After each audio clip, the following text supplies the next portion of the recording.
MDH biryani masala, సాంప్రదాయక బిర్యానీ యొక్క అసలైన రుచి.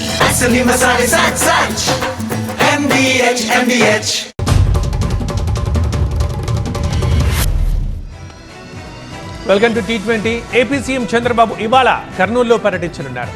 జిల్లాలో జరిగే పలు అభివృద్ధి కార్యక్రమాల్లో పాల్గొంటారు. కర్నూలు సి క్యాంప్ రైతు బజార్కు వెళ్లే సీఎం అక్కడ రైతులతో మాట్లాడతారు. వారి సమస్యల్ని అడిగి తెలుసుకుంటారు. స్వర్ణాంధ్ర స్వచ్ఛాంధ్ర పార్క్కి సీఎం శంకుస్థాపన చేస్తారు. అనంతరం కేంద్రీయ విద్యాలయం దగ్గర ఏర్పాటు చేసిన ప్రజావేదిక సభలో ప్రసంగిస్తారు. పాణ్యం నియోజకవర్గ నేతలు కార్యకర్తలతో తర్వాత మాట్లాడతారు. స్వర్ణాంధ్ర స్వచ్ఛాంధ్ర కార్యక్రమంలో పాల్గొన్నారు మంత్రి నాదెండ్ల మనోహర్. గుంటూరు జిల్లా తెనాల్లోని శివాజీ చౌక్ నుంచి మున్సిపల్ కార్యాలయం వరకు జరిగిన పారిశుద్ధ్య కార్యక్రమాలు పరిశీలించారు మంత్రి. అనంతరం మహాత్మాగాంధీ కూరగాయల మార్కెట్ వద్ద మెగా క్లీనింగ్ కార్యక్రమంలో పాల్గొన్నారు మంత్రి నాదెండ్ల. పారిశుద్ధ్య పనులపై ప్రత్యేక దృష్టి సారించాలని అధికారులకు సూచించారు. మన్యం జిల్లాలో ఎమ్మెల్యే బోనెల విజయచంద్ర, తహసీల్దార్ జయలక్ష్మిల మధ్య వివాదం రేగింది. వైరల్గా మారింది తహసీల్దార్ ఇచ్చిన కంప్లైంట్ కాపీ.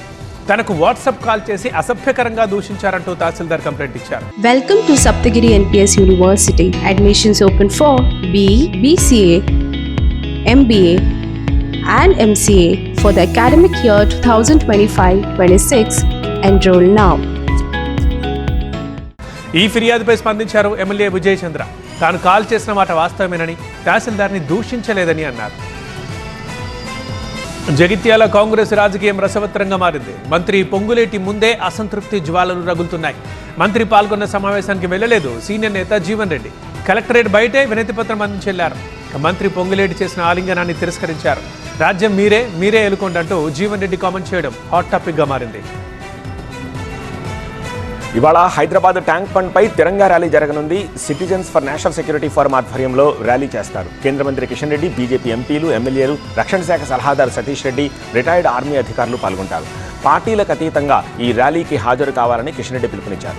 ర్యాలీ నేపథ్యంలో సాయంత్రం ట్యాంక్ బండ్ పరిసరాల్లో ట్రాఫిక్ ఆంక్షలు విధించారు. పోలవరం ప్రాజెక్టు నిర్మాణ పనుల పురోగతిపై ప్రధాని మోదీ తొలిసారి విస్తృత స్థాయిలో సమీక్ష జరుపనున్నారు. 4 రాష్ట్రాల ముఖ్యమంత్రులతో ఆయన సమావేశమవుతారు. ముంపు ప్రాంతాల్లో ప్రజా సమస్యలపై వీడియో కాన్ఫరెన్స్ నిర్వహిస్తారు. ఆంధ్రప్రదేశ్, తెలంగాణ, ఛత్తీస్గఢ్, ఒడిశాల్లో ముంపు ప్రభావిత ప్రాంతాల్లో పబ్లిక్ హియరింగ్ నిర్వహించడంపై ఆయా రాష్ట్రాల ప్రభుత్వ ప్రధాన కార్యదర్శులకు దిశానిర్దేశం చేస్తారు. లిక్కర్ స్కామ్ కేసులో కృష్ణమోహన్ రెడ్డి, ధనుంజయ రెడ్డిలను ఇవాళ కోర్టులో హాజరుపరచనున్నారు సిట్ అధికారులు. అంతకుముందు ప్రభుత్వ ఆసుపత్రిలో వైద్య పరీక్షలు చేస్తారు. 3 రోజుల విచారణ అనంతరం ఇద్దరిని అరెస్ట్ చేశారు సిట్ అధికారులు. దీంతో లిక్కర్ కేసులో అరెస్టుల సంఖ్య 7కు చేరింది. అనకాపల్లి జిల్లా యలమంచిలి మున్సిపల్ రాజకీయం ఆసక్తికరంగా మారింది. వైస్ చైర్మన్ పై ఇచ్చిన అవిశ్వాస నోటీసు తిరస్కరణకు గురైంది. కమిషనర్కి నోటీసు ఇచ్చింది చైర్పర్సన్ రమాకుమారి వర్గం. 16 మంది సంతకాలతో కూటమి సభ్యులు, మద్దతుదారులు నోటీసులు ఇచ్చారు. దీంతో క్యాంపులకు కూటమి వైసీపీ సభ్యులు. పేర్లు, సంతకాల్లో తేడాలుండడంతో కలెక్టర్ ఇప్పుడు ఆ నోటీసుని తిరస్కరించారు. భద్రాద్రి కొత్తగూడెం జిల్లా చర్ల నుండి హైదరాబాద్కి గోవుల్ని అక్రమంగా తరలిస్తున్న వాహనం పల్టీ కొట్టింది. ఈ ప్రమాదంలో 2 గోవులు మరణించగా మరో 6 గోవులు తీవ్రంగా గాయపడ్డాయి. Bhadrachalam bridge point check post వద్ద పోలీసులు గట్టి నిఘా ఏర్పాటు చేయడంతో కరకట్ట మీదుగా గోవుల్ని తరలిస్తుండగా ఈ ప్రమాదం జరిగింది. ఘటనా స్థలానికి చేరుకున్న పోలీసులు గాయాలైన గోవులకు వైద్య చికిత్సలు నిర్వహించారు. అనంతరం వాటిని గోశాలకు తరలించారు. సరస్వతి పుష్కరాల్లో 3వ రోజు పుణ్యస్నానాలు ఆచరిస్తున్నారు భక్తులు. పితృదేవుళ్లకు పిండ ప్రదానం చేశారు ఉప ముఖ్యమంత్రి భట్టి విక్రమార్క దంపతులు. అనంతరం సరస్వతి పుష్కర స్నానం ఆచరించి కాళేశ్వర, ముక్తీశ్వర స్వామిని దర్శించుకున్నారు భట్టి విక్రమార్క. ఇవాళ కాళేశ్వరం రానున్నారు సచ్చిదానంద సరస్వతి. ఇవాళ శ్రీ హయగ్రీవ, శ్రీ స్వయంవర సరస్వతి హోమం జరగనుంది. భూపాలపల్లి జిల్లా కాళేశ్వరం త్రివేణి సంగమం ప్రాంతంలో ఈదురుగాలులు బలంగా వీచాయి. దీంతో ప్రధాన రహదారిపై పుష్కర స్వాగత తోరణాలు, కటౌట్స్ కూలిపోయాయి. తోరణాలు కూలిన సమయంలో భక్తులెవరూ లేకపోవడంతో ప్రమాదం తప్పింది. తిరుపతి గంగమ్మ జాతరకు అరుదైన గౌరవం లభించింది. పాఠ్యపుస్తకాల్లో జాతరను పాఠ్యాంశంగా పెట్టింది తమిళనాడు సర్కార్. ఎస్వి యూనివర్సిటీ ప్రొఫెసర్ పేట శ్రీనివాసరెడ్డి రాసిన గంగ జాతరను పాఠ్యాంశంగా 10వ తరగతి తెలుగు రీడర్లో ముద్రించింది తమిళనాడు సర్కార్. జానపద సాహిత్యాన్ని ఆదరించిన తమిళనాడు ప్రభుత్వానికి ధన్యవాదాలు తెలిపారు రచయిత పేటశ్రీ. ఏపీలో అక్కడక్కడ భారీ వానలుంటాయని వాతావరణ శాఖ హెచ్చరిస్తోంది. ఇవాళ 10 జిల్లాలకు ఆరెంజ్ అలర్ట్ ఇచ్చింది. అల్లూరి, విజయనగరం, మన్యం, ఏలూరు, పల్నాడు, ప్రకాశం జిల్లాల్లో పిడుగులతో కూడిన వర్షాలు పడే అవకాశం ఉందని చెప్పింది. కర్నూలు, నంద్యాల, కడప, అన్నమయ్య, తిరుపతి జిల్లాల్లో మోస్తరు వర్షాలు పడే ఛాన్స్ ఉంది. మిగతా జిల్లాల్లో తేలికపాటి వర్షాలతో పాటు ఈదురుగాలులు వీచే అవకాశం ఉందంటున్నారు ఏపీ వాతావరణ అధికారులు. తెలంగాణలో 2 రోజుల పాటు వర్షాలు పడే అవకాశం ఉంది. పలు జిల్లాల్లో తేలికపాటి నుంచి మోస్తరు వర్షాలు కురుస్తాయని చెప్పారు అధికారులు. ఉష్ణోగ్రతలు సాధారణం కంటే 2-3 డిగ్రీలు తక్కువగా నమోదు కానున్నాయి. రాష్ట్రంలో 11 జిల్లాలకు ఆరెంజ్ అలర్ట్, 23 జిల్లాలకు ఎల్లో అలర్ట్ జారీ చేశారు. ఆదిలాబాద్, నిర్మల్, నిజామాబాద్, కామారెడ్డి, మెదక్, సంగారెడ్డి, సిద్దిపేట జిల్లాల్లో ఉరుములు మెరుపులతో కూడిన వడగళ్ల వాన పడే అవకాశం ఉంది.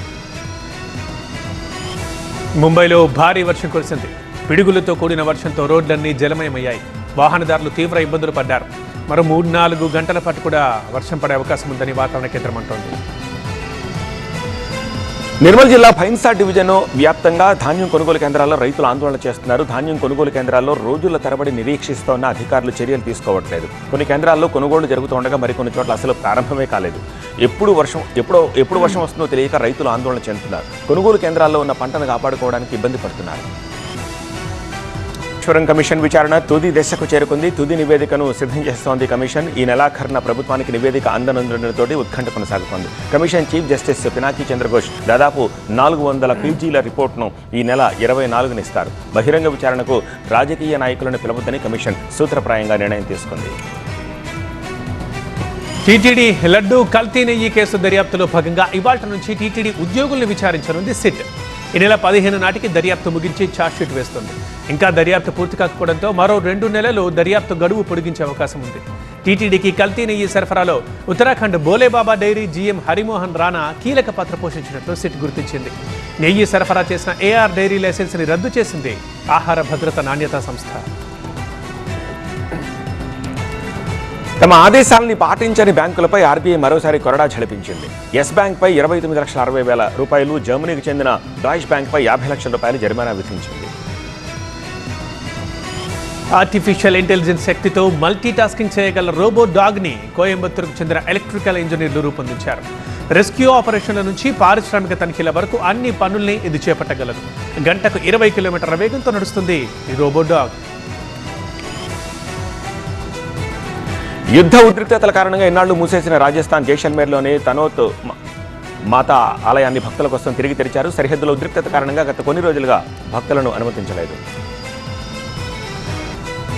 మధ్యప్రదేశ్లోని గ్వాలియర్ రామకృష్ణ మిషన్ ఆశ్రమం కార్యదర్శిని మోసం చేసిన కేసులో అరెస్టులు జరుగుతున్నాయి.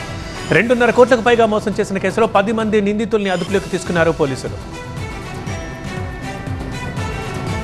పాకిస్తాన్కు సమాచారం చేరవేస్తోన్న దేవేంద్ర సింగ్ అనే వ్యక్తిని హర్యానాలోని కైథల్లో అదుపులోకి తీసుకున్నారు పోలీసులు. 2024 నవంబర్లో పాకిస్తాన్ వెళ్లి అక్కడి ఇంటెలిజెన్స్ అధికారిని కలిశాడు దేవేంద్ర సింగ్. అతన్ని హనీ ట్రాప్లో పడేసి తమకు అనుకూలంగా మార్చుకుంది ఐఎస్ఐ.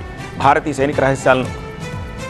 సైనిక రహస్యాలను వారికి పంపుతున్నట్టుగా తెలుస్తోంది. నిందితుడి మొబైల్ని స్వాధీనం చేసుకుని అతని బ్యాంకు ఖాతాలను పరిశీలిస్తున్నారు. కేర్న్స్లో నిర్వహించిన విమెన్ ఇన్ సినిమా కార్యక్రమంలో పాల్గొన్నారు జాక్వెలిన్ ఫెర్నాండెజ్. సినిమా రంగంలో తనలాంటి ఎంతో మంది మహిళల్ని ప్రోత్సహించడానికి ఏర్పాటు చేసిన ఈ వేడుక గురించి చెప్పడానికి మాటలు సరిపోవడం లేదన్నారు. MDH బిర్యానీ మసాలా, సాంప్రదాయక బిర్యానీ యొక్క అసలైన రుచి. MDH